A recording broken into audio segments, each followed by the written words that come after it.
नहीं है तो आप अदालत जा सकते हैं, ये रास्ता भी हमने खोल दिया है। उसके बाद सर कंट्रीब्यूशन, एनुअल कंट्रीब्यूशन, ये भी आपका ही सुझाव था कमेटी वालों का कि जो कंट्रीब्यूशन देते हैं वक्फ बोर्ड मुतावली जो देते हैं उसको घटाना चाहिए, तो उसको 7% से 5% घटा दिया है ताकि ज्यादा पैसा आप चैरिटेबल पर्पस के लिए खर्चा कर सके। तो अच्छा जो प्रॉपर्टी मैनेज करता है वो तो सरकार को शाबाशी देंगे।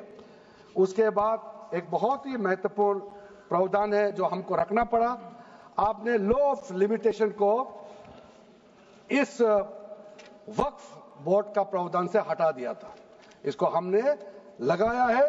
तो अब तो मालूम है the limitation act of 1963 will now apply to the work property claims from the date of commencement of this act, aiming to reduce prolonged litigation।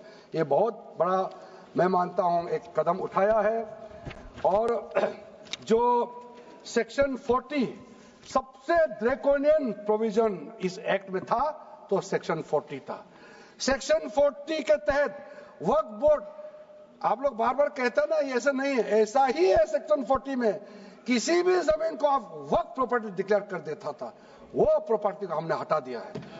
वो कोई भी जमीन को वक्फ प्रॉपर्टी डिक्लेयर करके फिर किसी गरीब के लिए नहीं करना है। वो लोग, कुछ लोग, चंद लोग अपने के लिए, अपने फायदा के लिए इस्तेमाल करते हैं।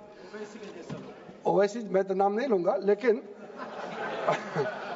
सर ये प्रावधान को इतना मिसयूज हुआ, इसलिए तो इतना लाखों प्रॉपर्टी की संख्या बढ़ गई।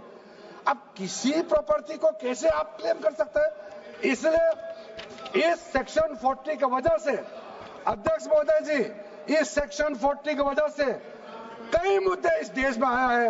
आज पूरा हमारा देश का क्रिश्चियन कम्युनिटी, जो कैथोलिक चर्च काउंसिल के लोग, भारत चर्च ग्रुप के लोग, केरला में हो या देश भर में, आज पुकार के क्यों कह रहा है कि वक्त संशोधन बिल जल्दी पारित होना चाहिए। वो इसीलिए कि सेक्शन 40 का मिसयूज होता था।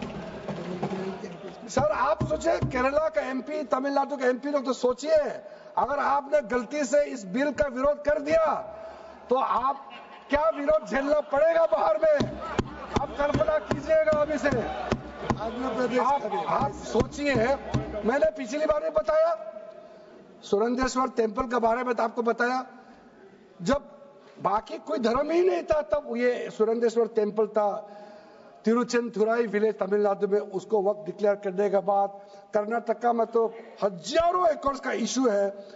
फिर सर हरियाणा में जतलाना विलेज यमुनानगर में सिख गुरुद्वारा का जो जमीन है, कभी वहां मस्जिद भी नहीं था, कभी वहां मुस्लिम का सेटलमेंट का भी रिकॉर्ड नहीं था, उसको भी वक्फ डिक्लेयर कर दिया था।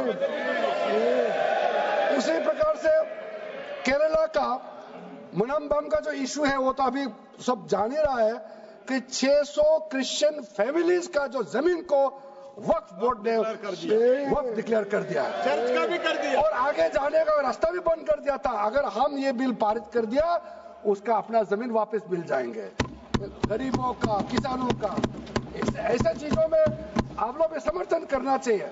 मैं तो मानता हूं कि अभी भी देर नहीं हुआ, अभी भी आप जिद पे राजनीतिकरण करके आप अड़े रहे, आप मुश्किल में फंसने वाले हैं। विशेष करके हमारे कांग्रेस वालों को मैं कहना चाहता हूं, और बाकी हमारे साथी दल है, कांग्रेस के झांसे में ना आए, आपको भी डुबा देंगे ये लोग।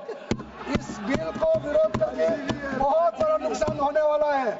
आप ध्यान से सुनिए अध्यक्ष महोदय। इसलिए अंत में सर, क्योंकि मैंने कहा है कि मैं आखिर में जवाब दूंगा, तो हम लोग आगे भी इस पार्लियामेंट को भी वक्त डिक्लेयर ना कर दे, हम